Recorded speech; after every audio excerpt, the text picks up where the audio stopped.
আল্লাহ ওয়ালাদেরকে সমগ্র সৃষ্টি চিনতেন, এখনো চিনেন, তখনও চিনতেন, সব সৃষ্টি তাদেরকে চিনেন। এই জন্য সবার নাম মুছা যায়, কিন্তু আল্লাহ ওয়ালাদের নাম মুছে না, আজ পর্যন্ত মুছে নাই, আর কিয়ামতের সকাল পর্যন্ত মুছবে না। এদের নাম আল্লাহ মুছতে দিবে না। মানুষ মুছতে চাবে, কিন্তু মুছানো সম্ভব হবে না। এদের নাম রোশন থাকবে, আলোকিত থাকবে। এই জন্য আমাদেরও উচিত দ্বীনি কথা যত ধ্যানের সাথে শোনা যায়, মনোযোগ সহকারে, যেন আল্লাহ আমল করার তৌফিক আমাদেরকে দিয়া দেন, আমল করার তৌফিক আমাদেরকে দিয়া দেন। বললাম না, সৃষ্টি চিনবে তখন মজা আসবে, তখন যখন কবরে যাবে তো মজা আসবে। ফেরেশতা যখন প্রশ্ন করবে মান রব্বুকা, তো যাকে প্রশ্ন করবে সেও হাসবে, আর আমার বিশ্বাস ওই মুহূর্তে আল্লাহ হাসবে। ফেরেশতা যদি বলে জবাব দাও না, হাসো কেন? কোন রবের কথা প্রশ্ন করতেছ? মান রব্বুকা, তোমার রবকে, রবের প্রশ্ন করতেছ? রবকে জিজ্ঞাসা করো আমি কে, আমি কে জিজ্ঞাসা করো। কেন দুজনই দুজনের পরিচিত হবে, কাছের হবে, দুজনই দুজনের, যার সম্বন্ধে জিজ্ঞাসা করতেছে তারও কাছে, যাকে জিজ্ঞাসা করতেছে সেও কাছে, যার কথা জিজ্ঞাসা করতেছে সেও কাছে, যাকে জিজ্ঞাসা করতেছে সেও আল্লাহর কাছে। নবীজির কথা যখন জিজ্ঞাসা করবে মান হাদা, মান হুয়ার রাজুল, মান হাদার রাজুল, এই ব্যক্তি কে? তখন আল্লাহর রাসূলও হাসবে, সেও হাসবে। ফেরেশতা বলবে দুজনই হাসে, কাহিনী কি? বুঝা ফেলবে, হাসির দ্বারাই বুঝা ফেলবে যে ওনার কথা জিজ্ঞাসা করতেছো, ওনাকেই জিজ্ঞাসা করো। তো উনিও হাসবে, হাসি দিয়ে বুঝাবে যে আমিও চিনি, এও আমাকে চিনে, এই জন্যই তো হাসে। অপরিচিত ব্যক্তির কথা জিজ্ঞাসা করলে না প্রশ্ন উত্তর হইতো আমরা দুজনই পরিচিত। সত্য এটি, আমল সহজ হবে, আমল সহজ হবে। যখন আমল সহজ হবে তখন মেরে দোস্ত সত্য এটাই, মানুষ জানবে এই ছোট জীবনটা 60-70 বছরের জীবন, এটা বললেও তো ভুল হয়ে যাবে। কেননা এই উম্মতকে আল্লাহ 60 দিছেন বটে, কিন্তু 60-এর হিসাব নিবেন না, 60-এর হিসাব নিবেন না, 60-এর হিসাব নিবেন না। কেননা 40% তো আগেই মাফ করে রাখছেন। কেননা 15 বছর প্রাপ্ত বয়স্ক হওয়া পর্যন্ত তো এমনি মাফ, ওটার হিসাব কি নিবেন? ওটা মাফই, ওটা কি মাফ। 15 গেলে যা থাকবে ওটার 4 ভাগের 1 ভাগ তো মাফই করে রাখছেন। গুফিয়াল কলম, কলম উঠায় রাখছেন, মাফ। 6 ঘন্টা মাফ, যতটুক ঘুমায় অতটুক মাফ। তো বাকি আর রইল কি? হিসাব তো এতটুকুন নিবে, এতটুকুর তো নিতে চান না, এতটুকুর হিসাবও আল্লাহ নিতে চান না। এই জন্য চান না। যদি হিসাব নিতে চাইতেন তাহলে কোরআনে আমাদেরকে এই কথা কোনোদিন বলতেন না, ইয়াফু আন কাসীর, তোমাদের অনেকগুলা গুনাহ আমরা এমনি মাফ করে দিই। কেননা আল্লাহ আমাদেরকে ভালোবাসে, ভালোবাসার পাত্রের উপরে চোখ রাখে না। কি রাখে না? চোখ বোঝেন? হ্যাঁ, যার উপরে চোখ রাখে ওর থেকে হিসাব কিতাব নেয়, ঠিক না? কি কর্মচারীর উপরে চোখ রাখে, এই জন্যই জিজ্ঞেস করে কয়টায় দোকানে ঢুকলি। আবার সময়ের আগে গেলে কয়টার সময় আইলি আর কয়টার সময় যেতে চাইতেছস, ঠিক না?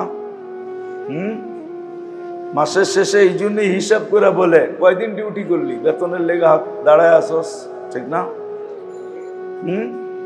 কি বাকি চোখ তো বাদেই দিলাম, ঠিক না? বাকি চোখও বোঝেন।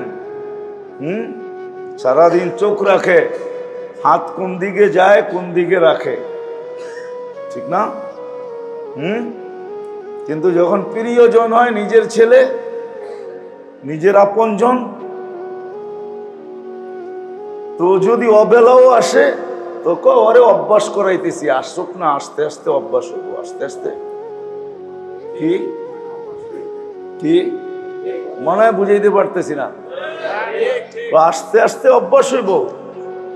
তোমরা ধরো কেন, দুপুরে আসুক আর বিকালে আসুক, ঠিক না? আস্তে আস্তে কি হবে? হ্যাঁ, আস্তে আস্তে অভ্যাস হবে।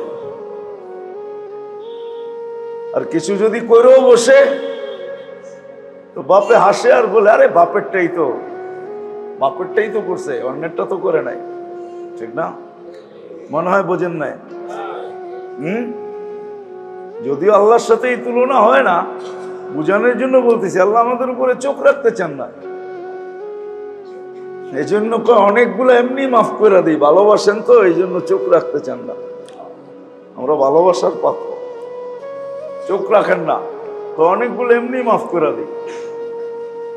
যেটা বেঁচে গেছে ওইটাও ধরতে চান না, ওটাও কাউন্টে আনতে চান না। যদি কাউন্টে আনতে চাইতেন তাহলে 5 ওয়াক্তের মধ্যবর্তী যে সময় আছে এটার গুনাহ কোনোদিন মাফ করতেন না, অথচ হাদিসে আছে এটা মাফ করে দেন। তারপরও যদি কিছু বেঁচে যায় তো জুমায় আসলে পা দিতে দেরি, জুমা থেকে জুমা এই মধ্যবর্তীটা মাফ করতে দেরি করেন না। তারপরও যদি কিছু বেঁচে যায় তো রমজান থেকে রমজান 1 বছরটা রমজানে পা দিতে দেরি, মাফ করতে দেরি করেন না। বুঝা গেল আল্লাহ আমাদের উপরে চোখ রাখতে চান না, ভালোবাসেন, হিসাব কিতাবও নিতে চান না। কিন্তু আল্লাহ এটা চান সত্যি যে এই যে ছোট জীবনটা যতটুকু কাউন্ট করবে এটা যেন সঠিকভাবে কাটে। এই জন্যই আমি বলছিলাম দিনী কথা যত ধ্যান দিয়া শুনবে দিলে গাঁথবে, দিল নরম হবে, তখন চোখের বাঁধন খুলবে, বাঁধ ভাঙা যাবে, চোখের বাঁধ। আমাদের দেশে থাকে না ভেরিবাদ, চোখের মধ্যে বাঁধ আছে, ভেরিবাদ আছে, ওটা ভাঙা যাবে। দিল যখন নরম হবে তখন আল্লাহ আল্লাহ রসুলের কথা শুনবে, চোখ দিয়া পানি বাহির হবে। এক তো আমলের তৌফিক হবে, আমল সহজ হবে, দ্বিতীয় দিল নরম হবে। আর আমল যখন করবে তখন এই যে বাঁচা জীবনটা যেটা বেঁচে রইল, অনেক কিছু মাফ করার পরে যেটা হাতে রইল, ওটাকে সঠিক ব্যবহার সম্ভব হবে। সঠিক ব্যবহার, এখন কিন্তু সঠিক ব্যবহার হইতেছে না, তখন সঠিক ব্যবহার সম্ভব হবে। সঠিক ব্যবহার সম্ভব হবে তখন নামাজির মন, শরীর মসজিদের বাহিরে থাকবে কিন্তু মন মসজিদের ভিতরে থাকবে। নাহলে হাদিস কেন আসতো, কলবুহু মুআল্লাকুম ফিল মাসাজিদ, মসজিদ শরীর বাহিরে, মন মসজিদে, মন মসজিদে থাকবে, লটকায় থাকবে মসজিদে, মন মসজিদে থাকবে, শরীর বাহিরে। আল্লাহকে যদি জিজ্ঞাসা করি একে কি হিসাবে গণ্য করবেন, বাইরে মসজিদ ওয়ালা হিসাবেই গণ্য করবো, এই জন্যই তো আরশের নিচে ছায়া দিব। আরে মসজিদ ওয়ালা হিসাবে কি করব, গণ্য করব, এই জন্যই তো একে আরশের নিচে কি করব, সাবআতুন, এর ভিতরে একজন হলো কলবু মুআল্লাকুম বিল মাসাজিদ, যার দিল মসজিদে লটকায় আছে, আল্লাহও তাকে মহব্বত করবে। দুনিয়ার পজিশন নিচের থেকে উপর দিকে ওঠে, এক সময় উঠতে উঠতে আবার বোঝা যায় রিটায়ার্ড মানি হলো যা অর্জন ছিল সব জীবিত দশাই হাতছাড়া। একটা পদে উঠা যায়, প্রমোশন পাইতে পাইতে পাইতে পাইতে একটা পদে উঠে, একটা সময় আসে পদটা আবার তার চোখের সামনেই নিভা যায়, জিরো হয়ে যায়। ঠিক না? মনে হয় বুঝাইতে পারি না, এই জন্য লেখে অবসর। এখন অফিসে গেলেও সেও সাধারণ মানুষের মতোই অফিসের টেবিলে চক্কর কাটতে হয়। এটা দুনিয়ার নীতি। আর আল্লাহর নীতি হলো উল্টা, ও উপর থেকে নিচের দিকে আসে। যখন আল্লাহর কাছেও প্রিয় পাত্র হয়, সৃষ্টির কাছে তো হয়ই, আল্লাহর কাছেও যখন প্রিয় পাত্র হয় তখন উপর থেকে নিচের দিকে আসতে থাকে। প্রথম আল্লাহ বলেন আমি ভালোবাসি, তো জিবরিল আলাইহিস সালামকে ডাইকা বলেন ইন্নী উহিব্বু ফুলান ফাআহবিবহু, আমি অমুককে ভালোবাসি, তুমিও ভালোবাসো। তো জিবরিল আলাইহিস সালাম ভালোবাসেন, ওনাকে হুকুম দেওয়া হয় যে এইবার তুমি আরশের নিচের ফেরেশতাদেরকে ঘোষণা দাও। তো উনি ঘোষণা দেয় ইন্নাল্লাহা ইউহিব্বু ফুলান ওয়া আনা উহিব্বু ফুলান, আল্লাহ অমুককে ভালোবাসে, আমিও বাসি, আরশের নিচে যারা আছো তারাও অমুককে ভালোবাসো। এই ঘোষণা চলতে চলতে 7 আকাশে চলে। যখন 7 আকাশ কমপ্লিট হয় তখন আল্লাহ হুকুম দেন যে এবার জমিনে ঘোষণা দাও। তো উনি আকাশের নিচে দাঁড়ায় জমিনে ঘোষণা দেন ইন্নাল্লাহা ইউহিব্বু ফুলান ওয়া আনা উহিব্বু ফুলান ফাআহলুস সামাওয়াতি ইউহিব্বুনা ফুলান, আল্লাহ অমুককে ভালোবাসে, আমিও বাসি, আকাশওয়ালারা অমুককে ভালোবাসে, জমিনওয়ালারা তোমরা অমুককে ভালোবাসো। ফায়ানজিরু লাহুল কবুল, তার গ্রহণযোগ্যতা জমিনে ছড়ায় দেওয়া হয়, বেটা দেওয়া হয়। তখন সবাই ভালোবাসতে শুরু করে। আর এই ভালোবাসায় কোনোদিন ভাটা পড়ে না, রিটায়ার্ড হয় না। এই জন্য যেটা বুঝাইতেছিলাম যে দিনী কথা যত মনোযোগ সহকারে শুনবো, একাগ্র চিত্তে যত মনোযোগ সহকারে শুনবো, তত বেশি দিলের ভিতরে যায়া গাঁথতে থাকবে। আর যখন গাঁথবে আমল সহজ হবে, আমলের তৌফিক মিলবে। আর আমল যখন হবে তখন অল্প বয়সেও বুজুর্গ হয়ে যাবে। অল্প বয়সে ইতিহাসের পাতায় পাওয়া যায় অল্প বয়স আল্লাহওয়ালা হয়ে গেছে। বাইজিদ বুস্তামি রহমতুল্লাহ আলাই 18 বৎসর বয়সে বেলায়েত পাইছে। কত? 18 বৎসর বয়সে।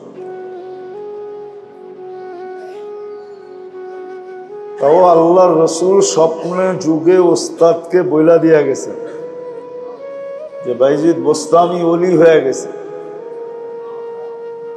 একে বলো এ কাজ যেন শুরু করে। তো উনি ওলি বানানো শুরু করছে 18 বছর বয়স। কতটুক বয়স? 18 বছর বয়স। 18 বছর বয়সে ওলি হয়ে গেছে। রাবেয়া বসরি 33 বছর বয়সে মারা গেছে। রাবেয়া বসরি 33 বছর বয়সে মারা গেছে। আমার মনে হয় রাবেয়া বসরি বালেগ হওয়ার আগের থেকেই ওলি হয়ে গেছে। 33 বছর বয়সে তো মারাই গেছে। রাবেয়ার এতটুকু উচ্চ মর্যাদা ছিল যে ওই জমানার যত আল্লাহওয়ালা পুরুষ ছিল সবাই রাবেয়ার নাম বড় শ্রদ্ধার সহকারে নিতেন। ৩৩ বছর বয়স, কি অল্প বয়সে ওলি হয়ে গেছে, নাইলে নাম এতদিন থাকতো না। নামটা এতদিন, হাজারো বছর নামটা থাকার কথা না, মুছা যাওয়ার কথা। কত মানুষের নামই তো মুছা গেল, ঠিক না? কি বলেন? বাংলাদেশের কিছু ব্যক্তিত্বের নাম বললে আপনারাও চিনবেন না, এখানের অধিকাংশ মানুষ চিনবে না। বলতে পারি ইতিহাসের পাতার থেকে, কিন্তু চিনবেন না, চিনবেন না আপনারা। মুছে গেছে, কিন্তু রাবেয়ার নাম এখনো মুছে নাই। রাবেয়ার নাম, বাইজিদ বোস্তামির নাম এখনো, এরকম আল্লাহওয়ালাদের নাম এখনো মুছে নাই। বহুত মানুষের নাম মুছে গেছে, কিন্তু পুরান ঢাকার বুকের থেকে এখনো দিন মোহাম্মদের সাহেবের নাম মুছে নাই। চিনেন? মৌলানা দিল মোহাম্মদ সাহেবরে চিনতেন? নাম শুনছেন? রহমতুল্লাহ আলাই। চকবাজারে বৈশা তফসির করতেন, আর লাউড স্পিকার ফরিদাবাদ পর্যন্ত লাগতো। এখনো মুছে নাই। আল্লাহওয়ালাদের নাম মুছে না, ওলিদের নাম আল্লাহ মুছতে দেন না। তো যত বেশি ধ্যানের সাথে দ্বীনি কথা শুনবো, পড়বো, পড়ার সময়ও ধ্যান চাই। যত বেশি ধ্যানের সাথে শুনবো, যত বেশি ধ্যানের সাথে পড়বো, তত বেশি ভিতরে গাঁথবে। দেখবেন এক মজলিসে বসেই কেউ কথা শুনে চোখের পানি ঝরাইতেছে, আবার কেউ বসে বসে মুস্কি মুস্কি হাসতেছে। এই দুই ধরনের লোক এক মজলিসে পাবেন। কেউ চোখের পানি জড়াইতেছে, জড়তেছে ওর চোখের পানি, আবার দেখবেন কেউ মুস্কি মুস্কি হাসতেছে। চোখের পানি কিন্তু এমনি আসে না, ইচ্ছা করলে কাঁদা যায় না। ইচ্ছা করলে কাঁদা যায় না, না, ওর দিলে গাচ্ছে। সুই ঢুকলে যেরকম ব্যথা পায়, ওর দিলে গাঁথতেছে, তো গাথাটা চোখ দিয়া বাহির হইতেছে, চোখ দিয়া বাহির হইতেছে। এই জন্য দ্বীনি কথা ধ্যানের সাথে শোনা চাই। কোরআনও এটারই হুকুম দেয়, ফাস্তামিউ, ধ্যান দিয়া শোনো, চুপচাপ শোনো, নিবিড় ভাবে ধ্যান দিয়া নিবিড় ভাবে শোনো, তাহলে দিলে গাঁথবে। আর যখন গাঁথবে তো আমল সহজ হবে। আর আমল যখন হবে তখন রঙও আসবে, গ্রাণও আসবে। রং আসবে, জীবনে রং আসবে, রং আসবে। শুধু শুধু তো হাদিস বলেন না, হাদিসে আছে আল্লাহওয়ালাকে, যাকে দেখলে আল্লাহ স্মরণ হয় সে আল্লাহওয়ালা। যাকে দেখলে কি আল্লাহ, সে কি আল্লাহওয়ালা। যাকে দেখলে আল্লাহ মনে হয় সে আল্লাহওয়ালা, সে আল্লাহওয়ালা। তখন কালার চলে আসছে, কালার ওরে দেখলে আল্লাহ স্মরণ হয়। কি আল্লাহ স্মরণ হয় একে দেখলে, একে দেখলেই মনে হয় কি আল্লাহ, আল্লাহর কথা মনে হয়। তখন এই আল্লাহওয়ালা, এই আল্লাহওয়ালা হয়ে গেছে, কেন আরে দেখলে আল্লাহ স্মরণ হয়। নাহলে হাদিসে আসতো না, কিতাবে আসতো না এই কথা। যাকে দেখলে আল্লাহ স্মরণ হয় সে আল্লাহওয়ালা, সে কি আল্লাহওয়ালা। নাহলে কিতাবে এই কথা আসতো না। যাকে বেশি বেশি মসজিদে আসতে দেখো, চোখ বুঝা সাক্ষী দিতে পারো লোকটা ইমানদার। লোকটা কি, কেননা ইমানদার ছাড়া বারবার মসজিদে আসতে পারে না। বারবার ভুলে আসতে পারে 2-4 বার, কিন্তু বারবার তো ওই আসতে পারে যে কি ইমানদার। এটাই কালার চলে আসছে। এখন আল্লাহ বলতেছে বলো এই ইমানদার, কেননা বারবার আমার ঘরে আসতেছে, 5 বেলা তো আসেই, আরো আসে, বারবার মসজিদে আসে। এই ইমানদার, সাক্ষী দাও এই ইমানদার। কালার চলে আসছে, কালার। হ্যাঁ, এশা, ফজর, মাগরিব যাদেরকে মসজিদে আসতে দেখো কালার চলে আসছে, এদেরকে বলে দিতে পারো কিয়ামতের আলো তোমাদের জন্য অপেক্ষা করতেছে, পুরা নূর তোমাদের জন্য অপেক্ষা করতেছে, কালার চলে আসছে। দিনী কথা যত বেশি ধ্যান দিয়া শুনবো,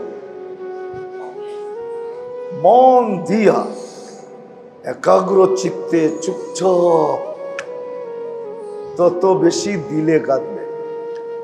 আর দিলে যত গাঁদবে তত আমল করা সহজ হবে। আমল যখন করবে তো গ্রাণও আসবে, কালারও আসবে, গ্রাণও আসবে, কালারও আসবে, গ্রাণও আসবে, কালারও আসবে, গ্রাণও আসবে, কালারও আসবে। তখন দেখা যাবে কিতাবের কথা সত্য হবে। রাস্তা দিয়ে হাঁটবে, এ দেখবে না ফেরেশতা এর সাথে মুসাফা করবে, ফেরেশতা এর সাথে মুসাফা করবে, কিন্তু দেখছে মানুষ করছে, আসলে এটা মানুষ না, ফেরেশতা করছে। তখন ওই কথা সত্য হবে। রাস্তা দিয়ে হাঁটবে, যেই রাস্তা এর পা পড়বে ওই রাস্তা অন্য রাস্তার উপরে গৌরব করবে। যে এলাকা দিয়ে যাবে ওই এলাকা অন্য এলাকার উপরে গৌরব করবে। যে আকাশ দিয়া যাবে ওই আকাশের পরিধি অন্য পরিধির উপরে গৌরব করবে। নাহলে এই কথাগুলো কিতাবে কোনোদিন আসতো না। এই জন্য দিনী কথা ধ্যান খেয়ালের সাথে শোনা চাই। ইসলার জন্য এটাও বিরাট বড় একটা প্রয়োজন, এছাড়া ইসলাম হবে না। শোনা হবে, বসা হবে, কিন্তু ইসলাম হবে না, শুদ্ধি হবে না, মন কন্ট্রোলে আসবে না। এই জন্য যত বেশি ধ্যান খেয়ালে শুনবে তত বেশি কথা দিলে গাঁদবে, কথার নূর ভিতরে ঢুকবে। কেননা আমাদের দিলগুলা শক্ত হয়ে গেছে। রাগ হয় না, আমাদের অনেকের দিল আছে পাথরও হার মানায়। আসাদ্দু মিনাল কাসওয়া, কোরআন নাইলে বলতো না পাথরের চেয়েও কঠিন। আর নতুন প্রযুক্তি আসছে পাথর ক্রাশ করার জন্য, আলো দিয়া ক্রাশ করে, কি লেজার গান দিয়া ক্রাশ করে, লেজার দিয়া। দিনী কথা যত ধ্যানের সাথে শুনবে তত দিল নরম হইতে থাকবে, দিলের ভিতরে ঢুকবে, আলো ঢুকবে। আর আলো যায়া দিলের পাথরওয়ালা দিলকে আস্তে আস্তে আস্তে আস্তে নরম করবে। একদিন আসবে দিনের কথা শুনবে আর চোখের পানি ঝরবে। যদি জিজ্ঞেস করা হয় পানি জড়াও কেন, বলছে দিন কি বলে আর আমি কি করতেছি, এই অনুভূতি আসবে। দিন কি বলে আমি কি করতেছি, দিন কেমন বলে আর আমি কেমন চলতেছি। তখন সারা দিন আল্লাহ আল্লাহ বইলেও, আল্লাহ আল্লাহ বইলেও, আল্লাহ আল্লাহ বলার পরেও সারাদিন আল্লাহ আল্লাহ বলবে, আল্লাহ আল্লাহ সারাদিন বলবে। এখন তো 24 ঘন্টায় 2-4 বারও বলি না, ঠিক না? কয়জন আমরা অভ্যস্ত ডেলি কয়েকশো বার আল্লাহ আল্লাহ বলায়? কয়জন? আমরা অভ্যস্তই না। অথচ আল্লাহ আল্লাহ সর্ব অবস্থায় আল্লাহকে ডাকা যায়। আলা কুল্লি হিন, সর্ব অবস্থায় আল্লাহকে ডাকা যায়, আল্লাহ বলা যায়। কতক্ষণ আল্লাহকে ডাকি? আল্লাহকে তো ডাকি না। তখন সারা দিন ডাকবে, ডাকতে ডাকতে ডাকতে ডাকতে সারা দিন ডাকবে, কিন্তু তারপরও ভিতরটা ভরবে না, তারপরও বলবে কোনো আল্লাহকে ডাকলামই না। যেমন আবু বকর সিদ্দিক রাদিয়াল্লাহু তাআলা আনহু সিদ্দিক হওয়ার পরেও বলতেছে, আমি যদি তোর মতো উট হইতাম ভালো হইতো, গাছের নিচে ঘুরা ঘুরা খাইতাম। আছে না কিতাবে নাই? আমি যদি মুমিনের গায়ের পশম হইতাম কত ভালো হইতো। কাঠি নিয়া বলতেছে, আমি যদি কাঠি হইতাম কত ভালো হইতো।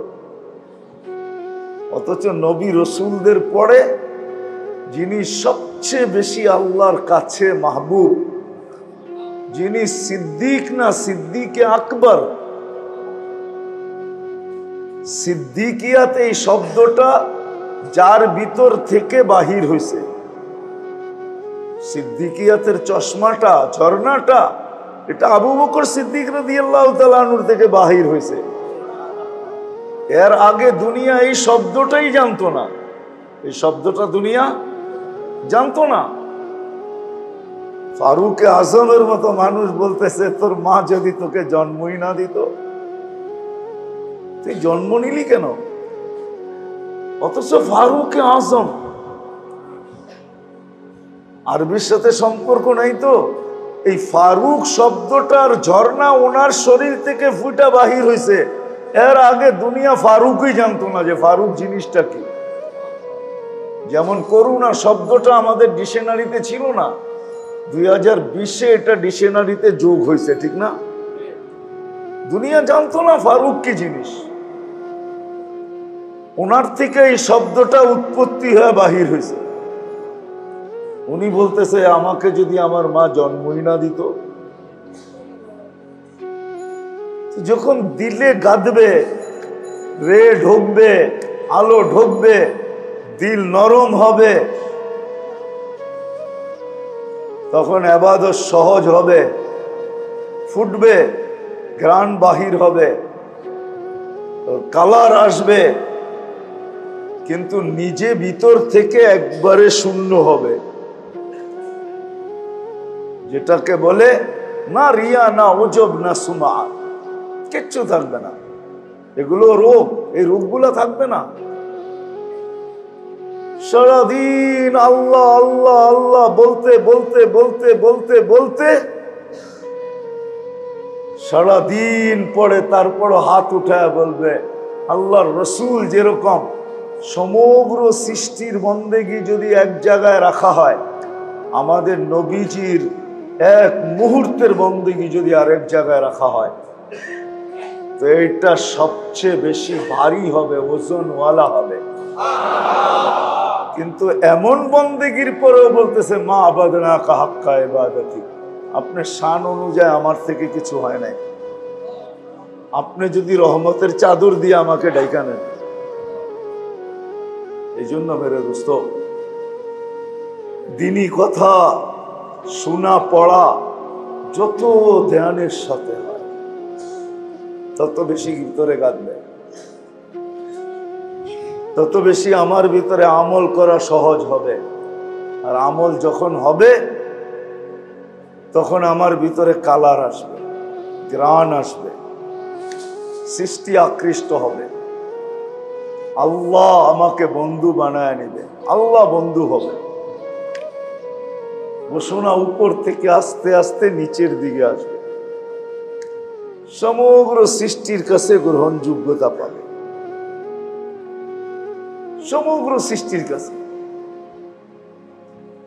তখন সর্ব জায়গায় আল্লাহ বলবে, সর্ব জায়গায় সবাইকে কানে কানে আল্লাহ বলে দিবে, তোমরা চিনো, আমি চিনি বিদায় তোমরাও চিনা রাখো, আমি চিনি বিদায় তোমরাও চিনা রাখো।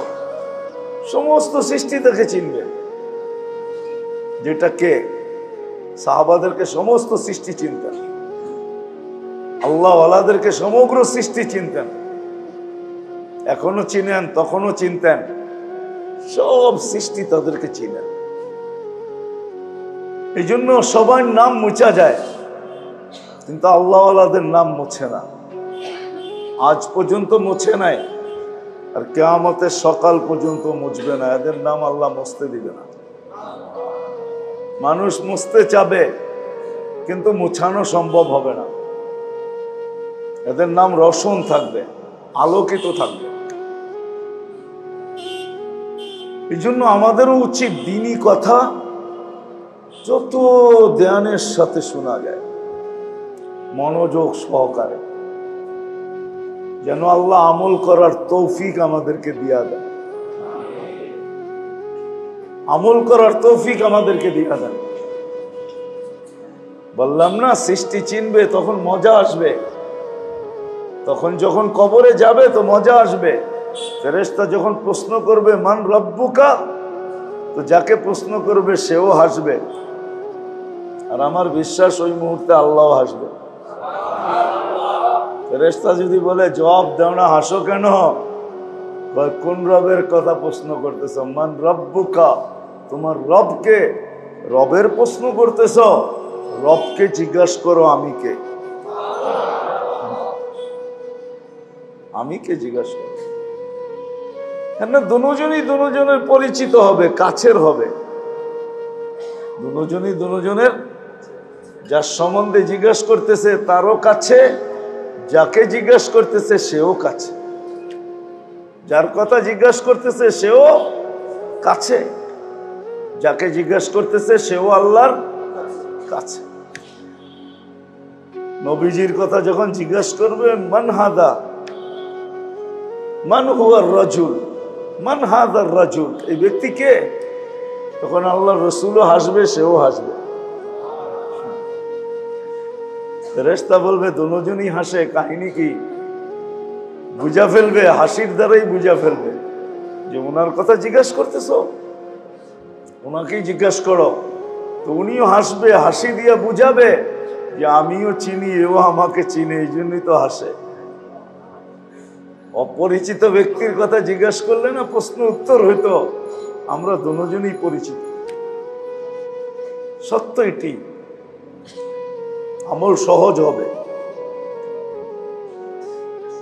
আমল সহজ হবে। যখন আমল সহজ হবে তখন মেরে দোস্ত সত্য এটাই, মানুষ জানবে এই ছোট জীবনটা 60-70 বছরের জীবন, এটা বললেও তো ভুল হয়ে যাবে। কেননা এই উম্মতকে আল্লাহ 60 দিছেন বটে, কিন্তু 60-এর হিসাব নিবেন না, 60-এর হিসাব নিবেন না, 60-এর হিসাব নিবেন না। কেননা 40% তো আগেই মাফ করে রাখছেন। কেননা 15 বছর প্রাপ্ত বয়স্ক হওয়া পর্যন্ত তো এমনি মাফ, ওটার হিসাব কি নিবেন? ওটা মাফ হই, ওটা কি মাফ। 15 গেলে গা যা থাকবে ওটার 4/1 তো মাফই করে রাখছেন। গুফিয়াল কলম, কলম উঠায় রাখছেন, মাফ। 6 ঘন্টা মাফ, যতটুক ঘুমায় অতটুক মাফ। তো বাকি আর রইল কি? হিসাব তো এতটুকুন নিবে, এতটুকুর তো নিতে চান না, এতটুকুর হিসাবও আল্লাহ নিতে চান না। এই জন্য চান না। যদি হিসাব নিতে চাইতেন তাহলে কোরআনে আমাদেরকে এই কথা কোনোদিন বলতেন না, ইয়াফু আন কাসীর, তোমাদের অনেকগুলা গুনাহ আমরা এমনি মাফ করে দিই। কেননা আল্লাহ আমাদেরকে ভালোবাসে। ভালোবাসার পাত্রের উপরে চোখ রাখে না। কি রাখে না? চোখ বোঝেন? হ্যাঁ, যার উপরে চোখ রাখে ওর থেকে হিসাব কিতাব নেয়, ঠিক না? কি কর্মচারীর উপরে চোখ রাখে, এই জন্যই জিজ্ঞাসা করে কয়টায় দোকানে ঢুকলি। আবার সময়ের আগে গেলে কয় কয়টার সময় আইলি আর কয়টার সময় যেতে দিতেছস, ঠিক না? মাসের শেষে এই জন্যই হিসাব করে বলে কয়দিন ডিউটি করলি, বেতনের লেগে হাত দাঁড়ায় আসস, ঠিক না? কি বাকি চোখ তো বাদেই দিলাম, ঠিক না? বাকি চোখও বোঝেন? সারাদিন চোখ রাখে, হাত কোন দিকে যায় কোন দিকে রাখে, ঠিক না? কিন্তু যখন প্রিয়জন হয়, নিজের ছেলে, নিজের আপনজন, তো যদি অবেলাও আসে তো ওরে অভ্যাস করাইতেছি, আসুক না, আস্তে আস্তে অভ্যাস হইব, আস্তে আস্তে। কি কি মনে হয় বুঝাইতে পারতেছি না? আস্তে আস্তে অভ্যাস হইব। তোমরা ধরো কেন, দুপুরে আসুক আর বিকালে আসুক, ঠিক না? আস্তে আস্তে কি হবে? হ্যাঁ, আস্তে আস্তে অভ্যাস হবে। আর কিছু যদি করেও বসে তো বাপে হাসে আর বলে, আরে বাপেরটাই তো করছে, অন্যেরটা তো করে নাই, ঠিক না? মনে হয় বোঝেন নাই? যদিও আল্লাহর সাথে এই তুলনা হয় না, বুঝানোর জন্য বলতেছি। আল্লাহ আমাদের উপরে চোখ রাখতে চান না, এই জন্য অনেকগুলো এমনি মাফ করে দিই, ভালোবাসেন তো এই জন্য চোখ রাখতে চান না। আমরা ভালোবাসার পাত্র, চোখ রাখেন না, অনেকগুলো এমনি মাফ করে দিই। যেটা বেঁচে গেছে ওইটাও ধরতে চান না, ওটাও কাউন্টে আনতে চান না। যদি কাউন্টে আনতে চাইতেন তাহলে 5 ওয়াক্তের মধ্যবর্তী যে সময় আছে এটার গুনাহ কোনোদিন মাফ করতেন না, অথচ হাদিসে আছে এটা মাফ করে দেন। তারপরও যদি কিছু বেঁচে যায় তো জুমায় আসলে পা দিতে দেরি, জুমা থেকে জুমা এই মধ্যবর্তীটা মাফ করতে দেরি করেন না। তারপরেও যদি কিছু বেঁচে যায় তো রমজান থেকে রমজান 1 বছরটা রমজানে পা দিতে দেরি, মাফ করতে দেরি করেন। বুঝা গেল আল্লাহ আমাদের উপরে চোখ রাখতে চান না, ভালোবাসেন, হিসাব কিতাবও নিতে চান না। কিন্তু আল্লাহ এটা চান সত্যি যে এই যে ছোট জীবনটা যতটুকু কাউন্ট করবে এটা যেন সঠিকভাবে কাটে। এই জন্যই আমি বলছিলাম, দিনই কথা যত ধ্যান দিয়া শুনবে দিলে গাঁথবে, দিল নরম হবে, তখন চোখের বাঁধন খুলবে, বাঁধ ভাঙ্গা যাবে, চোখের বাঁধ। আমাদের দেশে থাকে না ভেরিবাদ, চোখের মধ্যে বাঁধ আছে, ভেরিবাদ আছে, এটা ভাঙ্গা যাবে। দিল যখন নরম হবে তখন আল্লাহ আল্লাহ রসুলের কথা শুনবে, তো চোখ দিয়ে পানি বাহির হবে। এক তো আমলের তৌফিক হবে, আমল সহজ হবে, দ্বিতীয় দিল নরম হবে। আর আমল যখন করবে তখন এই যে বাঁচা জীবনটা যেটা বেঁচে রইল, অনেক কিছু মাফ করার পরে যেটা হাতে রইল, ওটাকে সঠিক ব্যবহার সম্ভব হবে। সঠিক ব্যবহার, এখন কিন্তু সঠিক ব্যবহার হইতেছে না, তখন সঠিক ব্যবহার সম্ভব হবে। সঠিক ব্যবহার সম্ভব হবে তখন নামাজির মন, শরীর মসজিদের বাহিরে থাকবে কিন্তু মন মসজিদের ভিতরে থাকবে। নাহলে হাদিস কেন আসতো, কলবুহু মুআল্লাকুম ফিল মাসাজিদ, মসজিদ শরীর বাহিরে, মন মসজিদে, মন মসজিদে থাকবে, লটকায় থাকবে মসজিদে, মন মসজিদে থাকবে, শরীর বাহিরে। আল্লাহকে যদি জিজ্ঞাসা করি একে কি হিসাবে গণ্য করবেন, আরে মসজিদওয়ালা হিসাবেই গণ্য করবো, এই জন্যই তো আরশের নিচে ছায়া দিব।